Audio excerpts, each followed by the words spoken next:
모든 지혜의 근원이신 아버지 하나님, 주께서 손수 지으신 나무와 풀에서 꽃이 피는 것을 봅니다.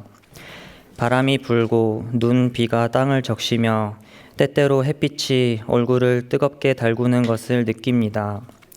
저희가 다 알 수 없고 밝혀낼 수 없는 이 세상의 신비를 통해 하나님을 분명하게 드러내 주시니 감사합니다. 우리를 모두 다른 개성을 지닌 작품으로 창조하시고 한 사람 한 사람의 인생을 책임져 주시며 주님의 몸인 교회로 불러 모아 주시니 감사합니다. 우리에게 아무 조건도 묻지 않으시고 예수 그리스도의 보혈로 영원한 생명을 약속하신 주님의 사랑에 감사드립니다. 그 무한한 사랑에 비해 저희가 가진 눈과 귀는 어둡기 짝이 없고 마음은 편협하여 주님이 주신 나날을 불만스럽고 무기력하게 보내곤 합니다. 우리를 이미 구원하신 사실에 감사와 찬양을 올리지 못하고 마치 당연한 권리로 여기며 왜 더 넓은 집과 맛있는 음식을 주시지 않느냐고 기도할 때 죄에서 결코 벗어날 수 없는 존재임을 깨닫습니다. 저희가 금세 잊혀지고 사라져버릴 이 땅의 가치를 쫓아가지 않고 주님의 참된 평안과 진리를 기뻐하는 겸손하고 지혜로운 자녀들로 살아가게 하옵소서. 사순절을 보내며 우리의 욕심과 이기심을 내려놓고 주님의 고난에 대해 묵상하기를 원합니다.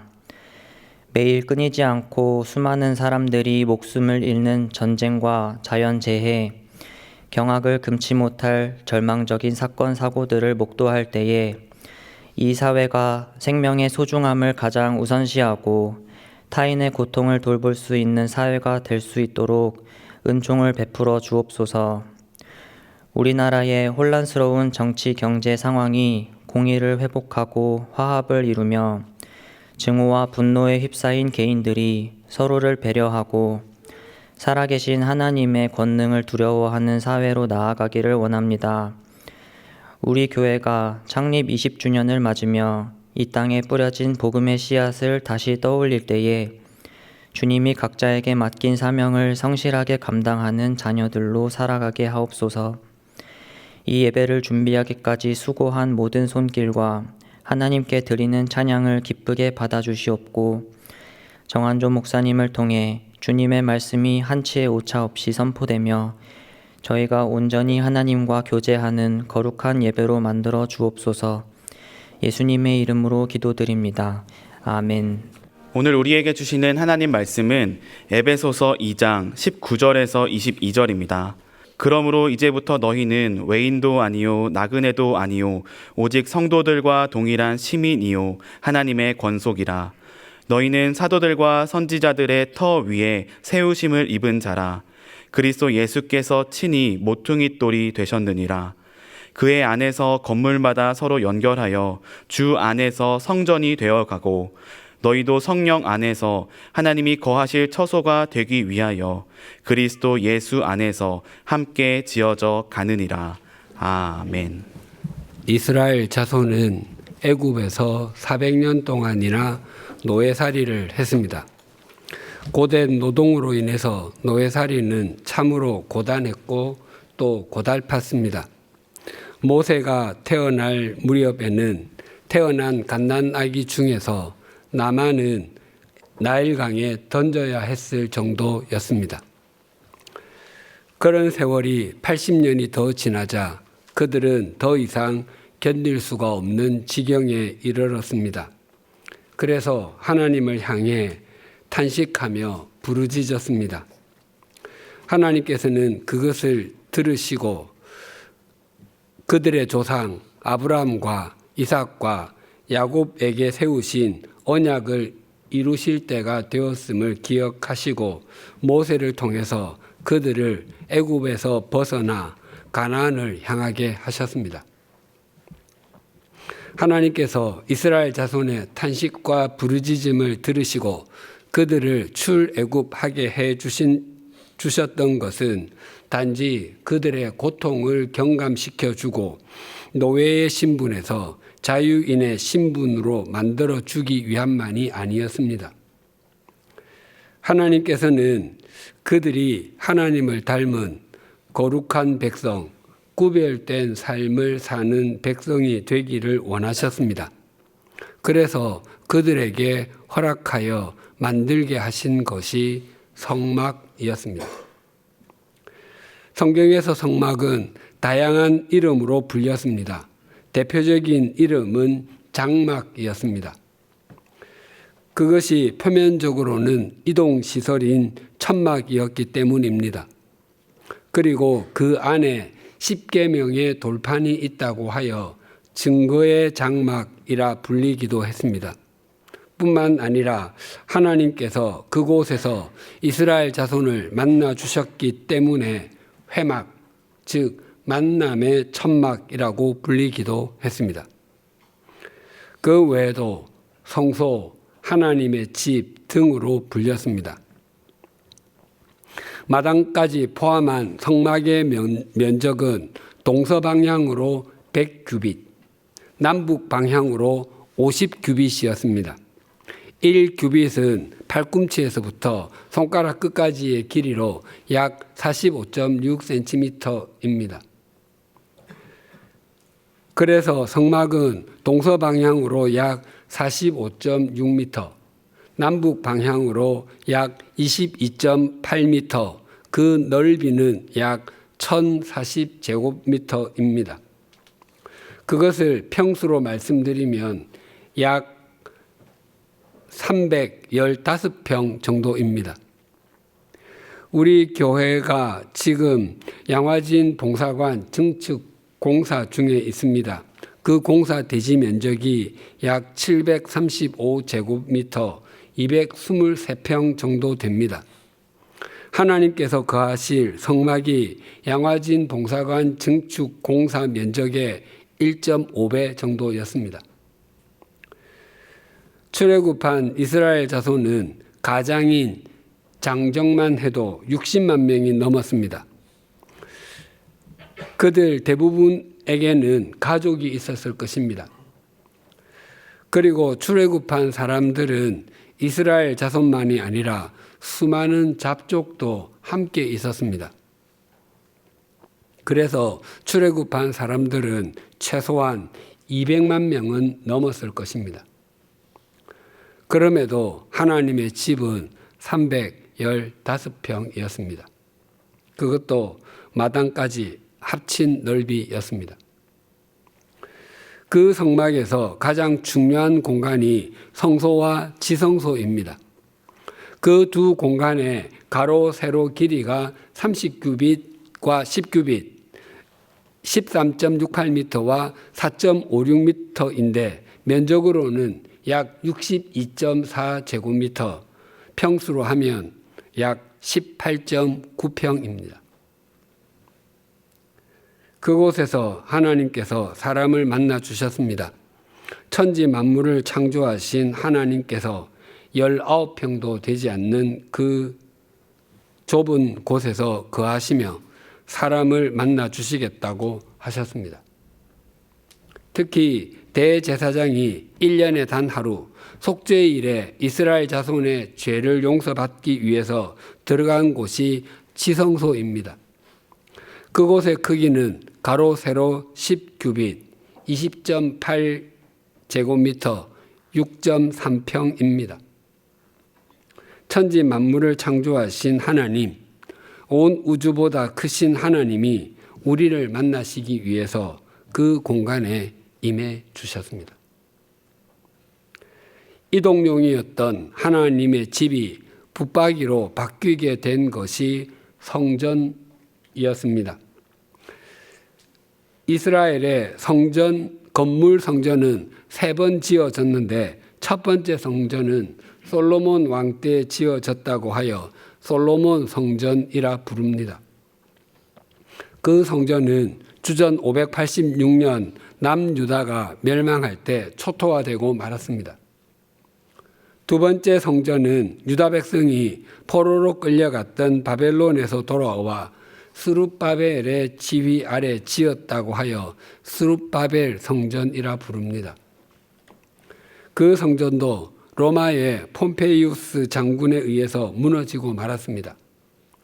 세 번째 성전은 헤롯 성전이라 불리는데 이스라엘의 통치자였던 이둠의 사람 헤롯 대왕이 이스라엘 백성에게 환심을 사기 위해서 주전 19년부터 주후 63년까지 82년 동안이나 지어졌습니다. 하지만 그 성전도 완공 7년 만인 주후 70년에 예루살렘이 멸망할 때 그 성전도 함께 로마의 티투스 장군에 의해서 파괴되고 말았습니다. 지금 예루살렘에는 그 성전의 서쪽 벽 일부만 남아 있는데 그 벽을 통곡의 벽이라 부릅니다. 예수님께서 헤롯 성전이 지어지는 것을 보시고 이 성전을 헐라 내가 사흘 동안에 일으키리라 라고 말씀하셨습니다. 그 말을 들은 유대인들은 이 성전이 46년 동안이나 지어지고 있는데 어떻게 허문 뒤에 사흘 동안에 다시 일으킨다는 말인가 라고 반문하며 그 말을 이해하지 못했습니다. 그 말을 이해하지 못한 것은 예수님의 제자들도 동일했는데 후에 예수님께서 부활하신 후에야 예수님께서 말씀하신 성전은 예수님의 몸이었다는 것을 깨닫게 되었습니다. 예수님께서 부활하실 당신의 몸을 가리켜 성전이라 말씀하신 이후로 건물 성전의 시대는 끝이 났습니다. 이제는 건물을 성전이라고 하지 않고 예배당이라고 부릅니다. 건물 성전의 시대가 끝나고 이젠 무엇을 성전이라 부르는지 성경은 이렇게 말씀합니다. 고린도전서 6장 19절과 20절이 이러합니다. 너희 몸은 너희가 하나님께로부터 받은 바 너희 가운데 계신 성령의 전인 줄을 알지 못하느냐. 너희는 너희 자신의 것이 아니라 값으로 산 것이 되었으니 그런즉 너희 몸으로 하나님께 영광을 돌리라. 어떤 건물의 이름은 그 건물의 크기나 모양, 재질보다 그 안에 누가 있는지에 따라 명명되는 경우가 더 많습니다. 우리는 의사와 간호사, 환자들이 있는 건물을 병원이라 부릅니다. 또한 학생과 교사가 있는 건물을 학교라고 부릅니다. 예수님 당시에 예루살렘에 가장 웅장한 건물이 있었습니다. 거기에는 구별되게 살아야 할 많은 제사장이 있었습니다. 또 그들은 자신들을 신뢰하지 않고 하나님을 신뢰해야 하는 사람들이었습니다. 또한 그들은 이스라엘 백성이 하나님께 제사, 즉 예배를 드리러 오면 그들을 하나님께로 연결해 주는 연결고리의 역할을 해야 하는 사람들이었습니다. 하지만 그들은 일반 화폐를 성전 화폐로 바꾸어 주면서 부당한 이익을 챙겼고 제물로 드리는 짐승을 팔면서 터무니없는 이득을 남기며 사람들의 재산을 강탈했습니다. 사람들은 그 웅장한 건물을 성전이라고 불렀습니다. 하지만 예수님께서는 강도의 소굴이라고 부르셨습니다. 당시의 제사장들은 하나님과 사람을 이어주는 연결고리의 역할을 하는 존재가 아니라 강도와 흡사하였기 때문입니다. 성경은 우리 안에 성령님께서 계시기 때문에 우리 몸이 성령의 전이라고 말씀합니다. 그리고 우리는 우리 것이 아니라고 말씀합니다. 그럼에도 불구하고 우리는 끊임없이 고개를 가로저으며 우리 삶으로 내 인생은 나의 것, 내 인생은 나의 것, 나는 모든 것 책임질 수 있어요 라고 노래를 부릅니다. 그러나 인생은 살아가면 살아갈수록 인생은 나의 것이 아니라는 것을 절감합니다. 내 생각대로 되는 것보다 그렇지 않은 것이 비교할 수 없을 정도로 많고, 내가 걸으려고 정했던 길보다는 다른 길로 가게 되는 것이 인생이라는 것을 인정하지 않을 수 없게 됩니다. 그러나 우리가 하나님의 품으로 돌아와 자신의 지난 삶을 돌아보면 내 생각대로 되지 않은 것이 하나님의 신비한 역사였고, 자신이 걸은 다른 길은 하나님께서 나를 위해서 예비하신 길이었다는 것을 확인하고는 감사를 드리게 됩니다. 그래서 우리 인생의 목적은 자신의 영달이 아니라 하나님의 영광이어야 합니다. 그것이 우리의 주인이신 주님의 뜻에 맞게 사는 것이고, 우리 인생을 성전으로 가꾸어 가는 것입니다. 오늘 본문에서도 우리가 성전이 되어 간다고 증거합니다. 우리는 이전에는 하나님 나라의 시민권이 없는 외인과 나그네였습니다. 하지만 우리의 화평이신 예수 그리스도의 십자가로 말미암아 우리는 하나님 나라의 시민이 되었습니다. 그리고 우리는 하나님 나라의 시민이 된 것에서 한 걸음 더 나아가 하나님의 권속, 가족이 되었습니다. 본래 우리는 하나님의 가족, 하나님의 자녀로 창조되었습니다. 그래서 우리는 하나님과 교제하며 하나님의 말씀에 순종하는 존재였습니다. 하지만 아담과 하와의 범죄 이후로 우리는 하나님과 멀어지고 말았습니다. 그 결과로 우리는 우리의 허물과 죄로 죽었던 존재가 되었고, 이 세상의 풍조를 따르고 공중의 권세 잡은 자를 따르며 육체의 욕심을 따라 지내므로 본질상 진노의 자녀가 되고 말았습니다. 하지만 예수 그리스도의 십자가는 우리를 하나님의 가족으로 회복시켜 주셨습니다. 오늘 본문 21절과 22절이 이렇게 증가합니다. 그의 안에서 건물마다 서로 연결하여 주 안에서 성전이 되어가고, 너희도 성령 안에서 하나님이 거하실 처소가 되기 위하여 그리스도 예수 안에서 함께 지어져 가느니라. 본문은 우리를 성전, 하나님이 거하실 처소라고 말씀합니다. 우리를 하나님 나라의 시민에서 하나님의 가족으로 표현하는 것은 좀 더 발전한 개념, 좀 더 친밀한 개념, 좀 더 인격적인 개념으로 여겨집니다. 그런데 하나님의 가족에서 성전이나 하나님께서 거하실 처소와 같은 건물로 표현하는 것은 뭔가 퇴보하는 개념, 뭔가 냉담한 개념, 뭔가 비인격적인 개념으로 여겨집니다. 그러나 이것은 밀접함과 하나됨이 점점 더 상승하는 것으로 표현한 것입니다. 시민, 즉 국민은 다른 나라 사람보다 훨씬 더 밀접함이 있고 하나됨이 있습니다.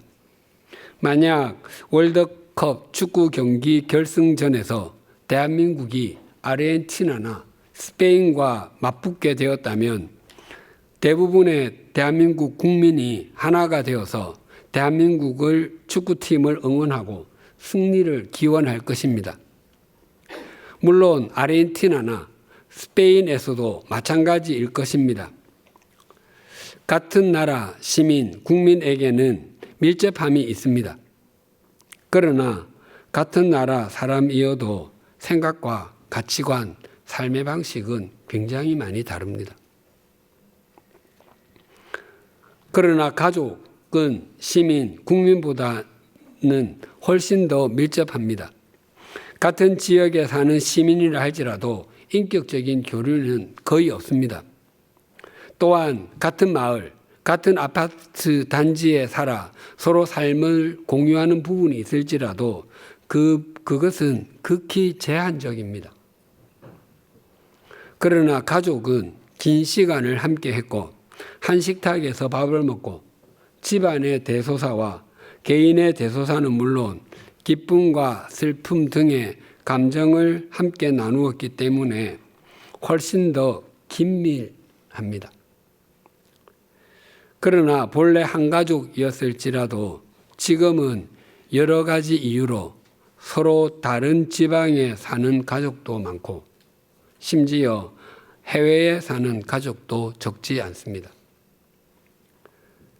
그래서 비록 한 가족일지라도 만나면 현재의 삶은 공유하지 못하고 과거의 시간만 공유하기도 합니다.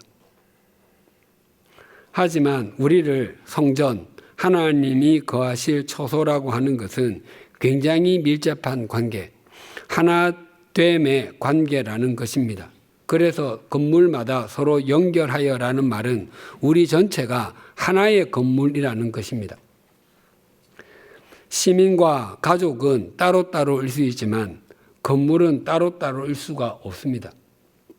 모든 건축 자재가 하나로 연결이 되어야 비로소 건물이 됩니다. 하나님 나라의 시민이자 하나님의 가족인 우리가 하나님께서 거하실 처소로 지어가는데 중요한 것은 그 건물을 성전, 거룩한 집이라 부른다는 것입니다. 하나님의 집, 성전은 그 건물의 크기나 모양, 재질은 중요하지 않습니다. 또한 그 안에 넣은 장롱이나 커튼, 주방기구, 가전제품도 중요하지 않습니다. 성전의 가장 큰 특징이자 가장 중요한 것은 거룩, 구별됨입니다. 이것이 없다면 성전은 더 이상 의미가 없습니다. 오늘날 한국 교회가 반드시 회복해야 하는 것 중에 하나는 거룩함입니다. 그리스도인의 본질적인 힘은 또한 그리스도인의 연합체인 교회의 본질적인 힘은 거룩에서 나옵니다. 만약 경제가 가장 중요하고 경제로 하나님 나라를 확장해 갈 수 있다면 예수님께서 광야에서 마귀에게 시험을 받으실 때 돌로 빵을 만들어 보라고 요구를 받으셨는데 그때 돌로 빵을 만드셨을 것입니다. 아니, 돌로 빵을 만드는 정도가 아니라 돌로 금이나 다이아몬드를 만드셨을 것입니다. 하나님께서는 소유가 많은 사람, 높은 자리에 앉아 큰 권력을 지닌 사람, 학문적, 업적이 큰 사람을 통하여 역사하지 않으시고 자신을 성전으로 가꾸어 가는 사람, 구별된 삶을 사는 사람을 통로 삼아 당신의 역사를 펼쳐 가십니다. 베드로전서 2장 5절이 이러합니다. 너희도 산돌같이 신령한 집으로 세워지고 예수 그리스도로 말미암아 하나님이 기쁘게 받으실 신령한 제사를 드릴 거룩한 제사장이 될지니라. 우리 즉 교회를 신령한 집이라고 하십니다. 교회가 과거에는 사회를 주도했는데 지금은 뒤따라가기도 급하다라고 말하는 사람이 있습니다. 그러나 우리나라에서 교회가 사회를 주도했던 시기는 1970년대 정도까지일 것입니다.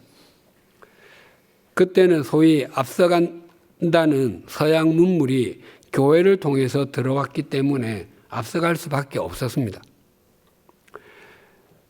지금도 아프리카나 아시아 오지에서 선교사들이 그 지역 사람들이 경험하지 못한 의료 혜택을 제공하기도 하고 학교를 세워 문맹률을 떨어뜨리기도 합니다. 그리고 선교사들이 컴퓨터를 가르쳐 주기도 하고 영어를 가르쳐 주기도 합니다.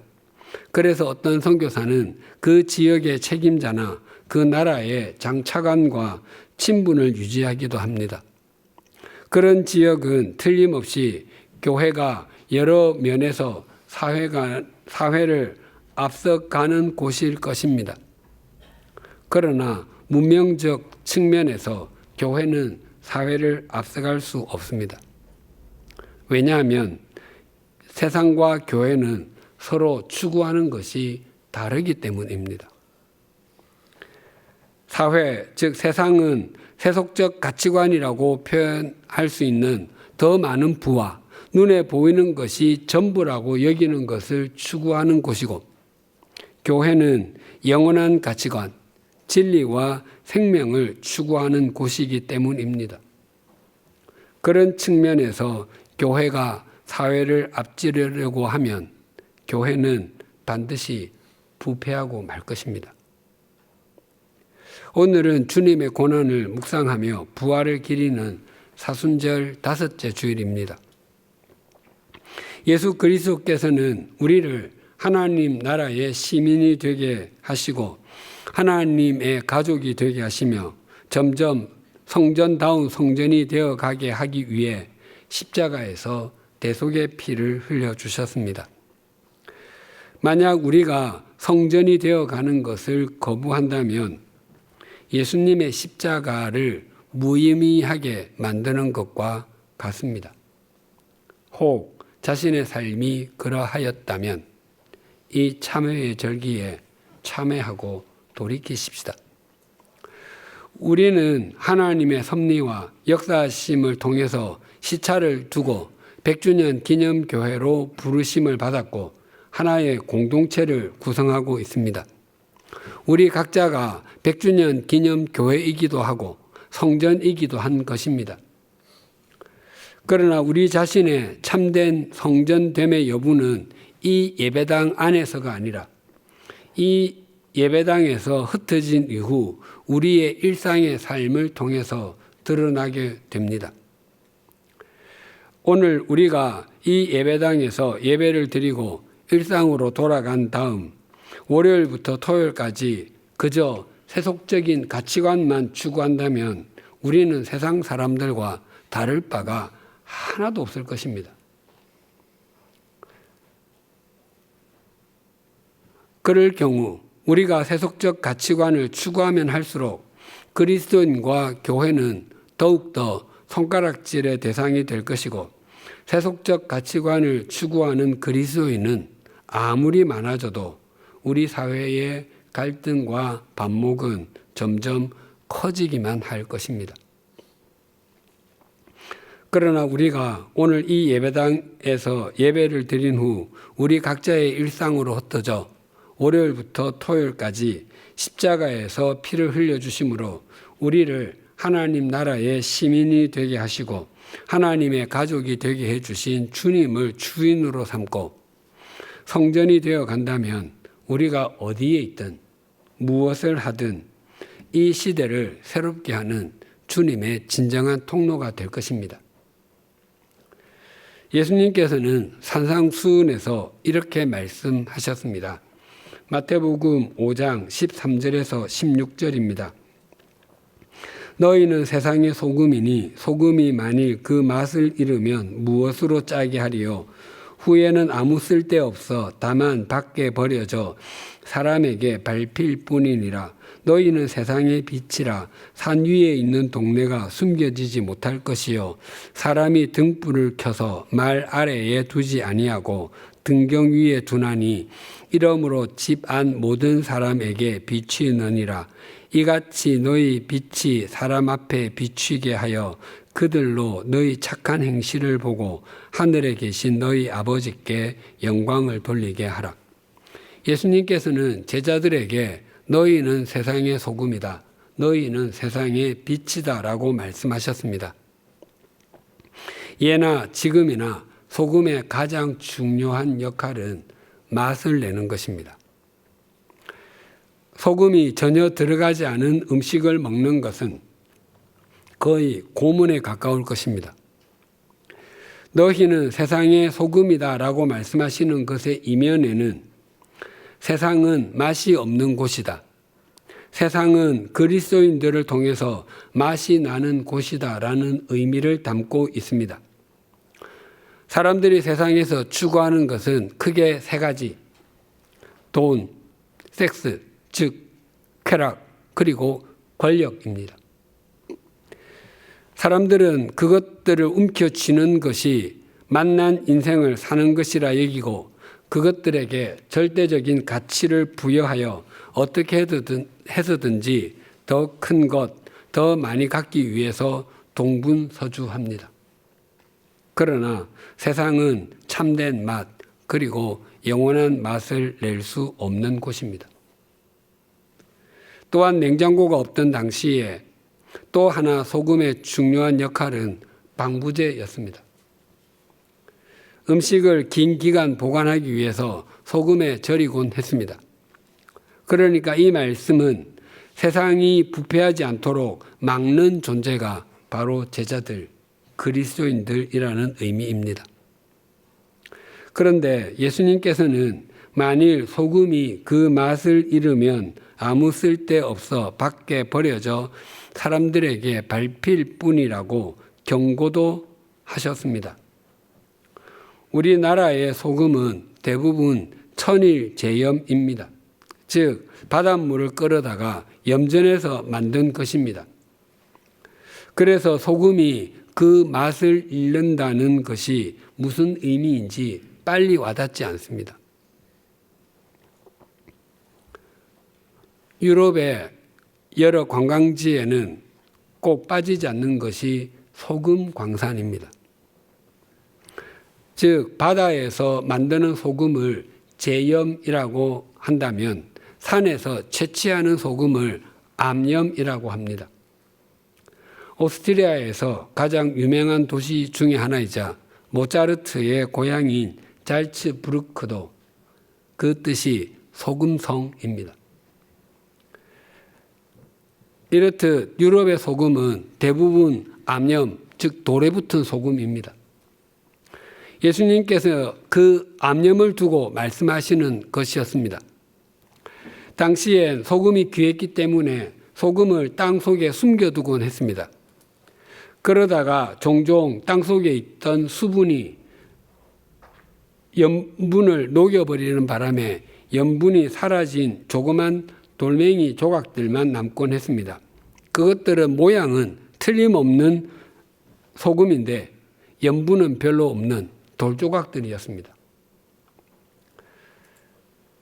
그 돌조각들은 길에 뿌리는 용도 외에는 아무 사용처가 없었습니다. 사람들이 그것을 밟고 다니곤 했습니다. 맛을 잃은 주님의 제자들이 이런 대접을 받을 것이라고 예수님께서 말씀하셨습니다. 오늘날을 교회의 위기라고 합니다. 또 교회가 타락했다고도 말합니다. 그것은 바로 교회를 구성하고 있는 우리 그리스도인들이 그 맛을 잃었다는 의미일 것입니다. 또한 예수님께서는 너희는 세상의 빛이다라고 말씀하셨습니다. 빛의 가장 중요한 역할은 어두움을 몰아내는 것입니다. 즉 세상은 어두운 곳이라는 것입니다. 우리가 캄캄한 공간 속에 있을 때는 그곳이 청결한지 아닌지, 또 그 안에 걸림돌이 될 만한 것은 없는지, 그리고 자기 얼굴에 무엇이 묻은 것은 아닌지 등을 알지 못합니다. 그러나 그 공간에 불이 켜지는 순간에 모든 것이 다 드러나게 됩니다. 사람의 인생에 빛이신 주님이 들어가시지 않으면 그 인생이 얼마나 어둠 속에 있는지, 또 그 인생이 얼마나 추한지 분간이 되지 않습니다. 하지만 주님의 빛이 비춰지는 순간에 자신의 실상을 직면합니다. 또 빛에는 인도하는 역할이 있습니다. 어두운 산길을 운전해 가는데 자동차의 헤드라이트가 고장이 났다면 운전해 갈 수 없을 것입니다.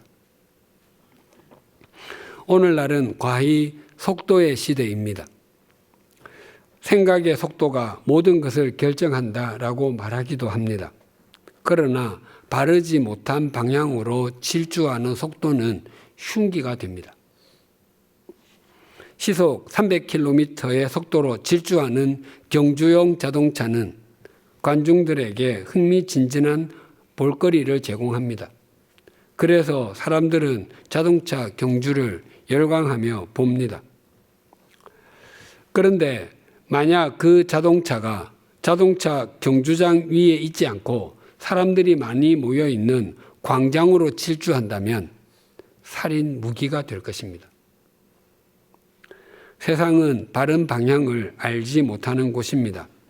예수님께서는 우리에게 바른 방향을 제시하는 빛이 되라고 말씀하십니다. 그래서 세상 사람들이 우리가 사는 모습을 보고 그래, 저 사람의 삶이 바른 것이야. 나도 저렇게 살고 싶어 라고 고백하게 하라는 것입니다.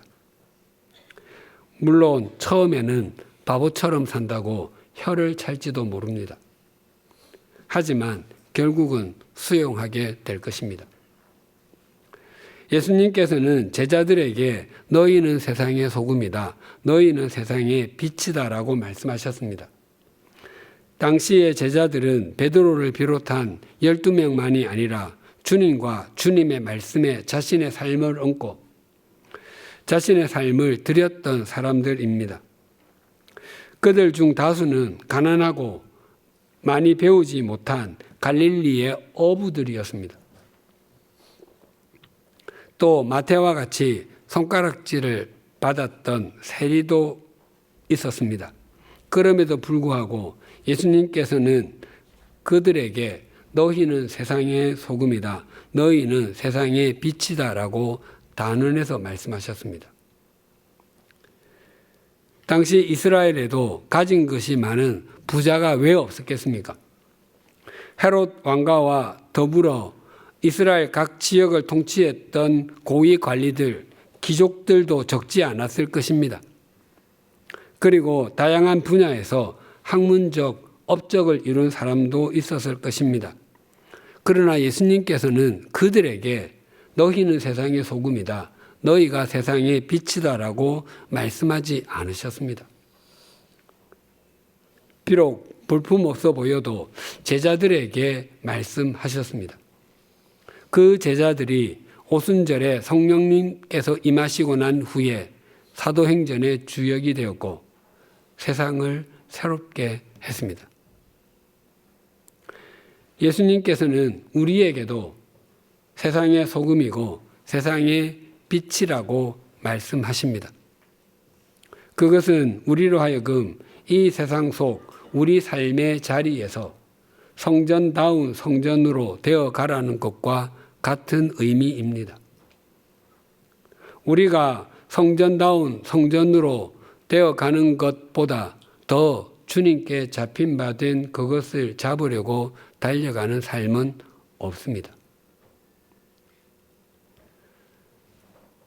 우리가 주일마다 우리를 하나님 나라의 시민으로 하나님의 가족으로 불러주신 주님의 은혜와 능력을 덧입고 세상으로 흩어져 우리의 일상 속에서 점점 더 성전이 되어 가십시다.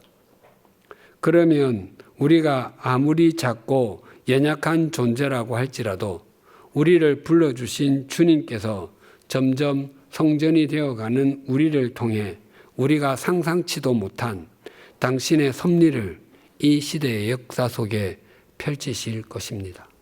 기도하시겠습니다.